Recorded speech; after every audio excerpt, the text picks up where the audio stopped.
ওদের যাতে বের হইতে না পারে, ওদেরকে যেন শক্ত হাতে প্রতিহত করতে পারি, এর জন্য আমরা এখানে অবস্থান নিয়েছি।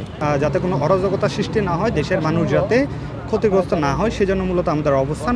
আপনারা জানেন বিগত দিনগুলোতে এটা আওয়ামী লীগের ফ্যাসিবাদের, বাংলাদেশে ফ্যাসিবাদ ছিল, সেটা আতুরঘর ছিল, আওয়ামী লীগের প্রধান কার্যালয় ছিল। তো সকাল থেকে আমরা দেখতে পারতেছি বিভিন্ন প্ল্যাটফর্মে, ফেসবুক থেকে শুরু করে বিভিন্ন সোশ্যাল মিডিয়ায় ওরা বিভিন্ন ধরনের আগের মিছিল মিটিং দেখিয়ে বলতেছে ওরা আজকে বের হবে অমুক তমুক, যেহেতু আজকে ওদের জাতির আব্বার মৃত্যুবার্ষিকী। তো সেই সুবাদে ওরা বের হইতে পারে, তো ওদের যাতে বের হইতে না পারে, ওদেরকে যেন শক্ত হাতে প্রতিহত করতে পারি, এর জন্য আমরা এখানে অবস্থান নিয়েছি। আমরা এখানে সকাল থেকে আসি, আমরা সকাল থেকে 4 থেকে 5 জন ছিলাম, এখন 10 থেকে 12 জন ছিলাম। এই 4 থেকে 5 জন থাকা অবস্থাও কাউরে পাই নাই, এই 10-20 জন থাকা অবস্থাও কাউরে পাইতেছি না। আমরা ওদেরকে ল্যাম্প জ্বালায় খুঁজতেছি, আসেন ভাই আপনাদের আমরা একটু আপ্যায়ন করতে চাই। ওদেরকে পাইলে আমরা বেশি কিছু করব না, যেহেতু ওদের আম্মা ওদেরকে রাইখা পলাই গেছে, বিদেশে পলাইছে।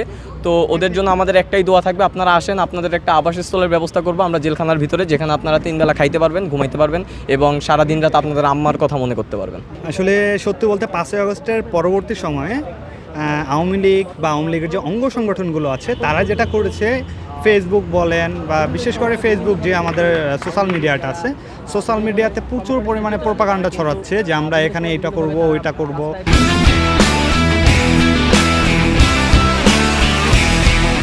বিভিন্ন কর্মসূচি দিয়েছে, আসলে কোনোটাই বাস্তবায়ন করতে তারা পারেনি। সো এখন পর্যন্ত সেই পরিপ্রেক্ষিতে 15ই আগস্ট উপলক্ষে আমরা এখানে অবস্থান করেছি, আসলে মানুষের যাতে কোনো অরাজকতা সৃষ্টি করতে না পারে, মানুষের জীবনে কোনো প্রভাব না পড়ে, সেজন্য মূলত আমাদের অবস্থান।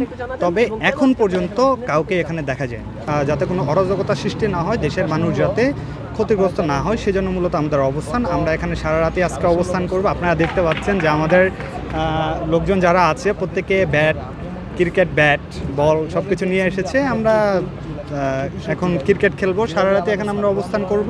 শুধু এখন না, আমি বলবো আগামী 20 বছরেও পসিবল কিনা সেটা নিয়ে আমার সন্দেহ আছে। কারণ আপনারা দেখেছেন যে জুলাই গণঅভ্যুত্থানে যে আমাদের গণহত্যাটা হয়েছে, সেটা যে নেথাল ওপেন চালানো হয়েছে মানুষের উপরে, সেটার কিন্তু নির্দেশদাতা শেখ হাসিনা থেকে শুরু করে আওয়ামী লীগের নেতাকর্মী যারা ছিলেন, ছাত্রলীগের নেতাকর্মী যারা ছিলেন, যুবদলের নেতাকর্মী, যুবলীগের নেতাকর্মী যারা ছিলেন, সবাই কিন্তু রাস্তায় ছিলেন। এই ভিডিও ফুটেজগুলো আপনারা দেখেছেন, আপনার সংবাদকর্মী আমাদের থেকে আপনারা বেটার জানেন। এই যে বিষয়গুলো আছে, এখন আমাদের তো একটাই দাবি যে আমাদের সংস্কার ও বিচার। এখন যদি তাদেরকে বিচারের আওতায় আনা হয়, তাহলে তারা যে গণহত্যাকারী এইটা যখন প্রমাণিত হয়ে যাবে, অলরেডি তো বাংলাদেশের মানুষ জানে, তখন বিচারের আওতায় এনে এটাকে একদম ভালো একটা পর্যায়ে নিয়ে যাওয়া হবে, বিচার করা হবে, তখন আসলে তাদের আর ফেরত আসার কোনো সুযোগ দেখছি না।